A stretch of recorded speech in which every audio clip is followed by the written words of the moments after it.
In January of this year, January and February, late January, early February, I went from France to Bellermut to take our French brahmachari to get sannyasa. And he just had it yesterday morning. He is now no longer brahmachari Isha Chaitanya, but he's Swami Atmarupananda. A very good name and an easy name for the French to pronounce, which is good. So when I was in Bellermut, I suddenly realized that after years of being in the Ramakrishna tradition, that I don't speak of it as something that's exclusive, something that happens to all of us with time, if we allow it. I realized as I walked around Bellermut, going to the temples, the Ramakrishna temple, Holy Mother's temple, Swami Vivekananda's, Swami Brahmananda's, the place where the direct disciples were cremated, and the places throughout the campus of Bellermut associated with Sri Ramakrishna, the Holy Mother, Swami Vivekananda, and the direct disciples, that really now I have come to live in a mythological realm. And by a mythological realm, I don't mean an imaginary realm. I mean a real realm, more real than the historical realm, more real than the physical realm. A mythological realm means a place where Sri Ramakrishna, Holy Mother, Swami Vivekananda are living presences. They're real. Swami Vivekananda said that Sri Ramakrishna would continue to live in his subtle body at Bellermut until his next incarnation, that he lives there. And there's a tradition that Swami Vivekananda continues to live in a state of deep absorption in the Absolute in his room at Bellermut. And so just walking around the grounds, I suddenly realized that yes, like the devotees of Krishna who go to Vrindavan, that these people have become realities. And by that, again, I'm not claiming great visions or anything like that, but just that they have become the realities of my life. These are the personalities, the heroes.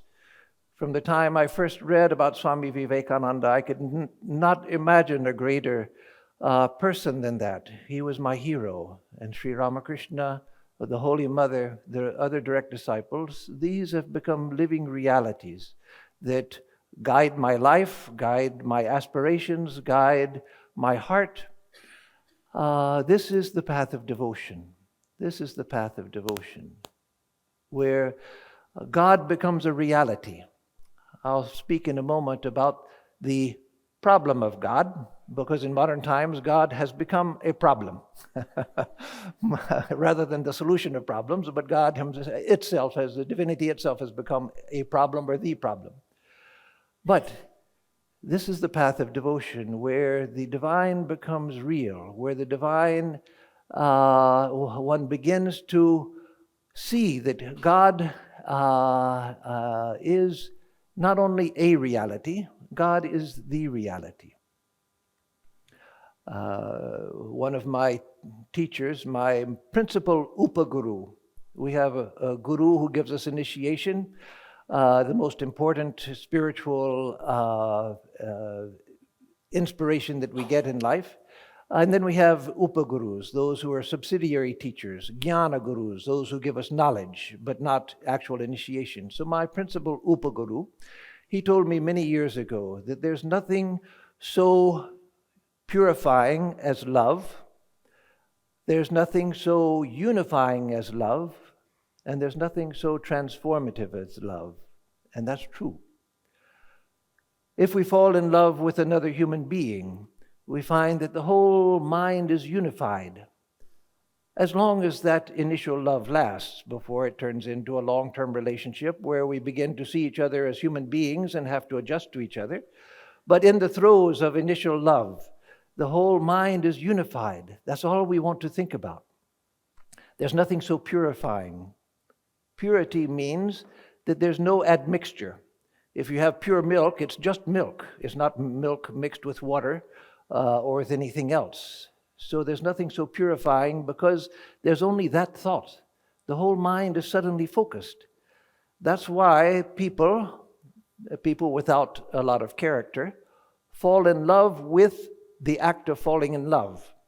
And when the initial throes of romantic love wear off, then they're not interested in a relationship. It was falling in love that they're interested in. So they look for another object that gets them excited again as long as that lasts. And so they go from person to person as long as it lasts.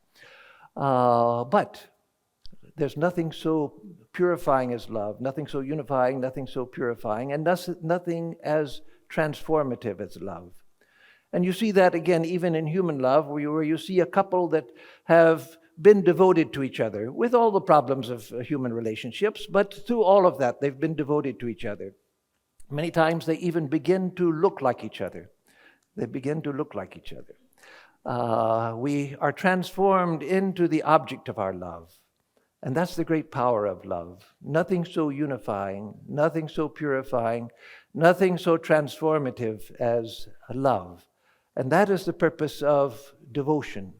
So let me come to a few moments to the problem of God, the so-called problem of God.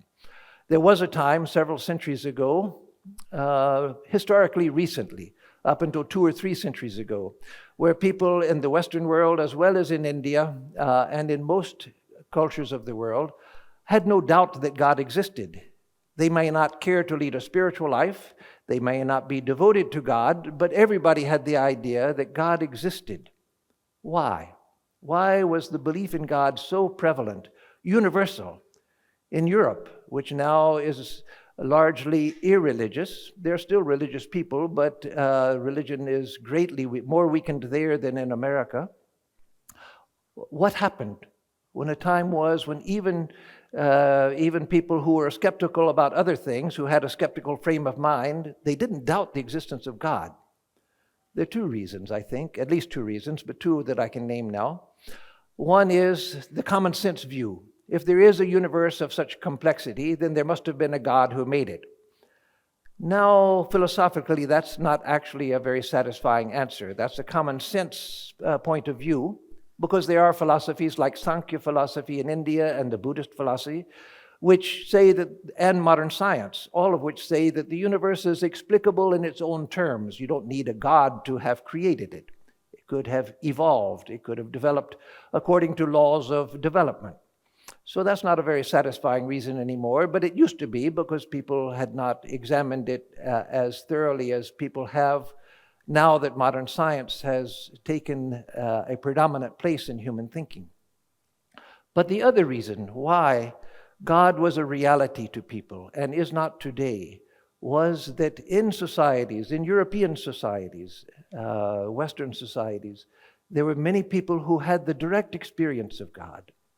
God was a reality in their direct experience. France, where I live now, there were so many great saints. Some of them were great Advaitins, like Madame Guyon, who's not recognized by the church as a saint. In fact, her teachings were condemned, but she was a great saint and an Advaitic saint, Meister Eckhart and others. But whether one had attained to the state of Advaita, non-dualism, or whether one had a dualistic experience of God, the experience of God was common in society. Nowadays, most of us here cannot go through a rigorous scientific and mathematical proof of relativity, whether special or general relativity. We can't go through the processes that Einstein went through to reproduce the theory scientifically with the scientific rigor. But we accept it. Why? Not because we've done experimentation, most of us, some of you perhaps have, but most of us have not, but because it's widely known. We see the fruits of modern science. We see it in everyday life. And so we accept these scientific principles, which we have no proof for ourselves, but they're part of our very thinking, part of our very perception now. And so at one time, God was a part of people's perception. It was a reality common in society. That's why people believed in God, and why even people who were not interested in God, they still had the background idea that, well, God is real. Even now in Spain, a friend of mine, a Swami, who's not a member of the order, but closely associated with our Gretz Center, where he started out, he told me that even now in Spain, where he works, Even a person who is a Marxist or a person who is a rationalist and who has rejected God and religion and all of that, he said, if you mention St. John of the Cross or St. Teresa of Avila, they'll say, oh, they were different. They were different. Then suddenly there's all respect and love. Why? Because you can't deny direct experience. You can't deny the effect that the reality of God had on these people. For them, God was not a theory.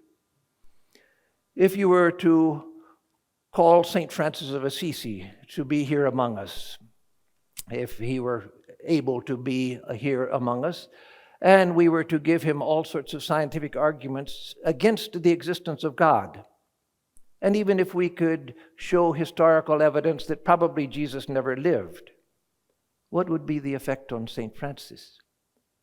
Nothing. Nothing. For him, all of this is a shadow. Not because he's hypnotized himself, but because he's seen a reality which is so superior to this, so infinitely superior to this, that by comparison, this becomes just a shadow. That's why when we begin the process of viveka, discrimination, which both Swami Atmarupananda and Mataji Divyananda Pranaji spoke about, viveka, discrimination, we can't yet really discriminate between the real and the unreal because the only reality we see is this. But if we had a superior reality, just by the very fact of seeing that, this would suddenly fade into shadows, a shadow world. We'd still see it, we could still interact with it, but by comparison, it would be quite unreal. We would see the unreality of it. And so, for one who has seen the reality of God, there's no question of God.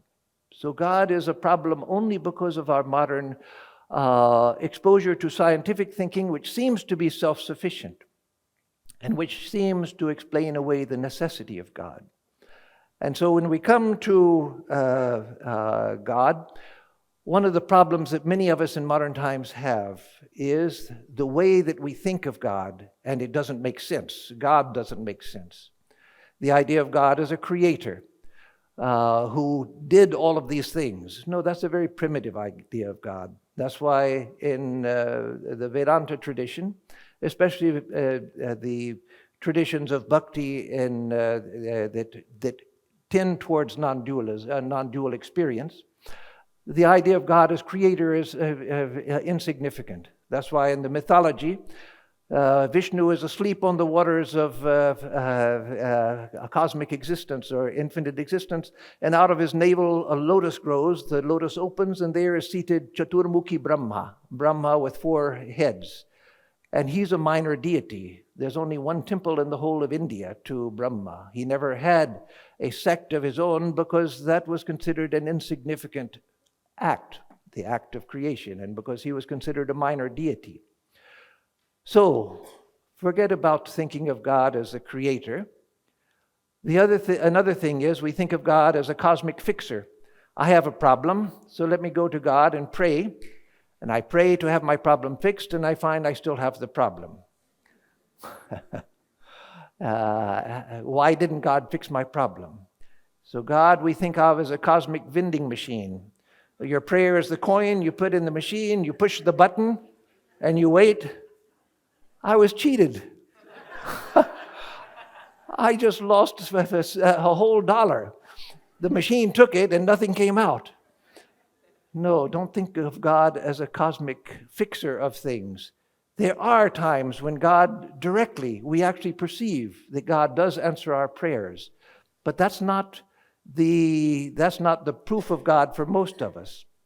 Because most of us find that we don't have the intensity of prayer, nor the time or the patience to wait for prayer to be answered, and so we don't see an answer to prayer. So don't think of God in those terms, as a cosmic vending machine. In fact, Sri Ramakrishna and Swami Vivekananda often taught not to think of God in that way. So how should we think of God? Well, let me give a few ways that we can think of God. And what I'm saying is based as practically all of the teachings you'll hear in the Ramakrishna tradition, not all, but most of the teachings you hear in the Ramakrishna tradition are based on the philosophy of non-dualism, that there is one non-dual whole. that you can't even say it's one, because if it's only one, then the sense of one disappears. If there's one without a second, then how can you say it's one? Because one is enumeration. There's no more enumeration. So, what I'm going to say is approaching bhakti from the standpoint of non-dualism. In the beginning there is, and in the beginning I'm using temporal language, as all mythology does, to express something which is an ever-present fact. This is not something that happened long ago. It's happening right now in our present experience. There is the one infinite consciousness. And the first break in that infinite consciousness is between I and thou. The initial sense that there is I and the object. I and the object. And coming several stages down, I, the infinite consciousness, have identified myself with a particular mind and body. You have identified yourselves with a particular mind and body, so that I think this is me. This is what Divyananda Pranaji was talking about, what we have to get beyond by going back to the pure ahams purana. The sense of I am, not the words, not a mantra, I am, I am, I am. No, the sense that I am, the perception that I am. So I've identified myself with this body and mind, but God is that same infinite consciousness which is identified with the totality. Sri Ramakrishna said, God hears even the footfall of an ant. Will he not hear the prayers of a devotee? God hears even the footfall of an ant. Will he not hear the prayers of a devotee? Yes, God hears our prayers, because God is that infinite consciousness which is aware of everything, identified with the totality and all of the details. We're identified just with a particular body and mind. And so there's my individual consciousness, which is only individualized because of my identification. I have made it individualized by identifying with a particular body and mind. But that's where I am now. God is that same infinite consciousness identified with the totality. There's a beautiful beginning where the whole book is beautiful, the Avadhuta Gita, a book of uncompromising non-dualism. It begins, Ishwaranugrahadeva pumsam advaita vasana. Ishwaranugrahadeva, only by the grace of God, pumsam advaita vasana, does one conceive of the desire for non-duality. If you have a desire for non-duality, it's only by the grace of God. The rest of the Avadhuta Gita doesn't mention God. It mentions you as the infinite. But it begins, Ishwaranugrahadeva pumsam advaita vasana. So the devotee is one, the one who follows the path of devotion. And if there's time, I'll say at the end how devotion and knowledge can easily be combined for those who want to follow both paths or who love both paths. But for the devotee, one accepts the experiential condition that I have now. I experience myself as individualized consciousness. There's I and thou. Thou, O Lord, thou, O God. There's a problem for us there also, because for us, there's I, and perhaps there's a thou, God, and then there's an it, all of this. You are all its. No, that's one of the tasks in the path of devotion, to transform all of the its into thou. It is something that we can ignore, something we can set aside. If Swami Harinamananda were not here in the hall, I could start talking about Swami Harinamananda as an it. Swami Harinamananda, he presently lives in San Diego, and I know him for many years, and he's like this and that. He's a wonderful organizer, etc. I'm speaking of him as an it. But he walks into the room and it's, oh, you're here. Thou art here. Everything is thou. There's only I and thou. It is what the mind does by changing thou into something we can ignore and set aside. So one of the tasks in devotion is to see that there's only I and thou. As Sri Ramakrishna said, I am and mother is. Amiyachi, ma'achen or amiyachi. I am and mother is. I don't know anything else, Sri Ramakrishna said. How wonderful that would be. I am and Mother is. He used to also say that, do you understand, he would say, do you understand that here there are two? There is Mother and there is her child. That's the non-dualistic foundation of bhakti. That the infinite reality has divided it between I and thou. And the task, as Swami Vivekananda said, is to realize that all is I, what Swami Sarvapriyananda and Divyananda Pranaji were speaking about, or all is thou. All is thou. Thou art all. Tujhse humne dil ko lagaya, jo kuch hai so tu hi hai. You are all that exists, you are all that exists, O Lord. You are everything. That is the task of devotion, to see God everywhere. The task of Advaita is to see everything as the self. The task of devotion is to see everything as the beloved. I called my participation in this seminar the jewel in the lotus.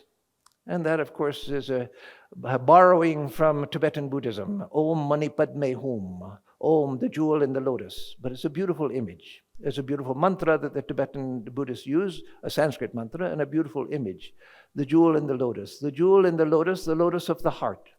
The jewel is God. The blue jewel of Sri Krishna. The white pearl of Shiva. The red jewel, the ruby of the Divine Mother. The black jewel of Mother Kali. Or the jewel of infinite colors, variations of colors and infinite facets of Sri Ramakrishna. That is the jewel. So seeking God is seeking the same thing that the Jnana Yogin seeks, but seeking it as the divine object. But God is a strange object, a very strange object, because God is the object who is the innermost subject. So the devotee seeks God as the self of their self, the soul of the soul, the I am of the I am, the infinite I am. Whether you follow the path of devotion or you follow the path of knowledge, if you seek the I am of God or the I am that resonates within me, you come to the point, long before highest realization, you come to the point where you begin to see there's only one I am in the whole universe. And to the devotee, that is my beloved.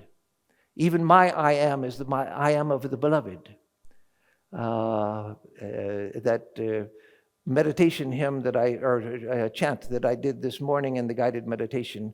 Om Ardram Jwalati Jyotir Ahamasmi Jyotir Jwalati Brahma Hamasmi Yo Hamasmi Brahma Hamasmi Ahamasmi Brahma Hamasmi Ahamevaham Mam Juhomi Swaha. I chanted the whole verse because I couldn't get to the last line unless I started at the beginning. Ahamevaham Mam Juhomi Swaha. I myself offer myself into the infinite light which is myself. That myself is God. That myself is God. It's hard. It's possible, but it's hard to think all of the time that I am the infinite, because I find that I'm not usually acting on that knowledge. I find it hard even to hold in mind. As Swami Sarvapriyananda correctly explained, one can learn to do that. One can, like the wave, know that I am water. But it's hard to do that. And not a lot of people have the intensity of desire for non-dualistic experience and self-knowledge to hold on to that all of the time. But we're always in subject-object awareness. And so to think that God is the non-dual whole, and I offer myself into God.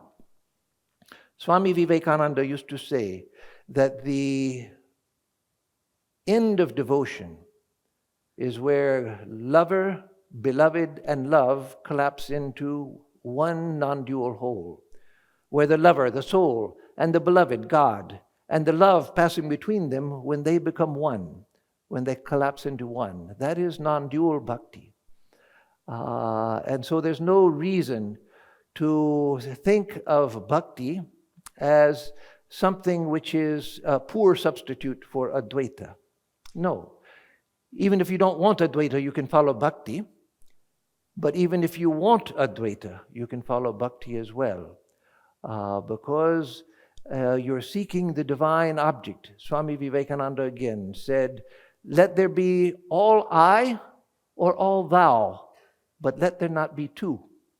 Let there not be two. Let it all be I am the infinite, or thou art all.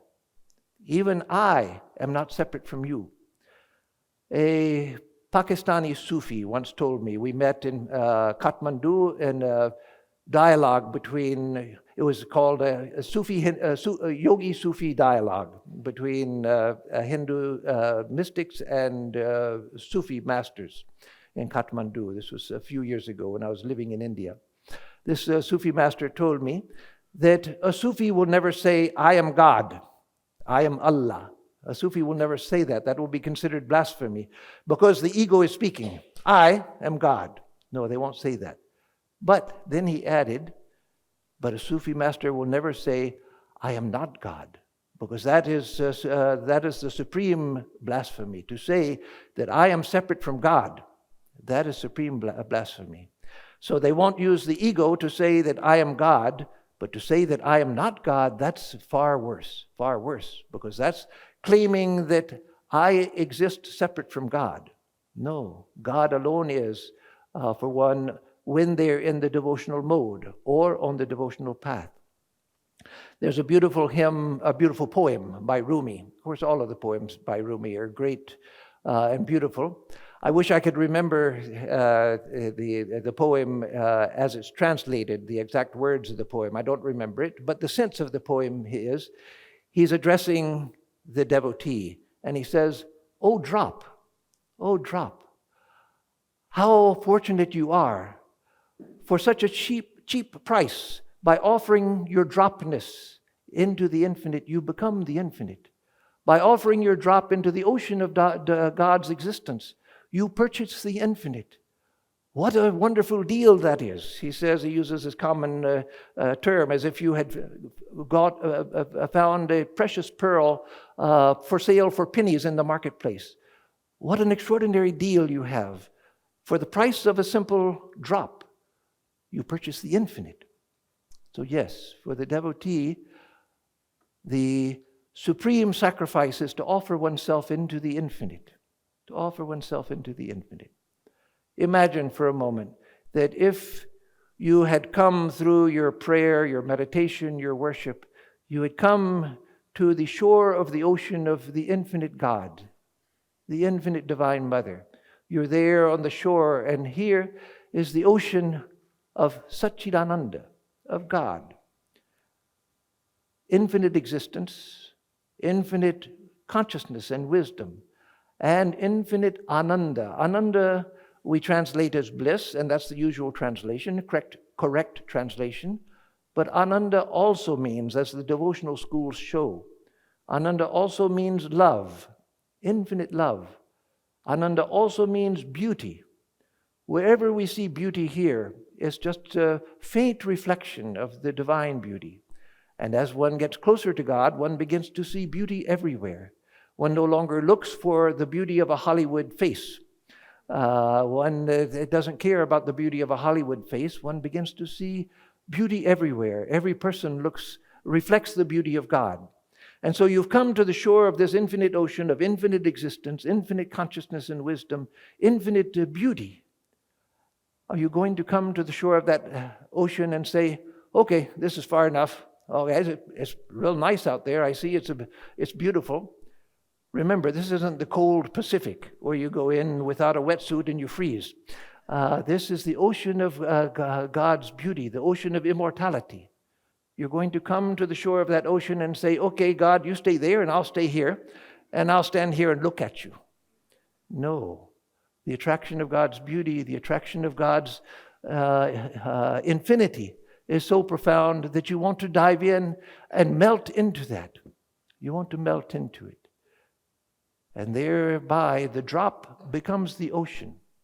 The drop becomes the ocean. let me quote, I think my time is probably just about up, so let me just quote 5 minutes. Okay, there's another poem of Rumi, which again, I can't quote exactly, even in English translation, but I can come close. He says, "What have I ever lost by dying?" If you want to find this poem, you can look for it on the internet by "What have I lost?" Rumi, what have I ever lost by dying? What have I ever lost by dying? I was a mineral. I died and I became a plant. I was a plant. I died and I became animal. I was an animal. I died and I became a human being. And now as a human being, I die and I enter into the realm of the angels. There also I will die and enter into the infinite, that which is inexpressible, that which is unexplainable. So yes, the drop becomes the ocean. The only difference, I think you can point to other philosophical differences, but the essential difference, the only important difference between the path of devotion and the path of knowledge is that the devotee seeks the divine object who is the eternal subject. And the jnani starts by saying, I am that. I am the infinite. I am all that is. I'm one with everything. So choose which you like. But the power of love is the most transformative force that you can find.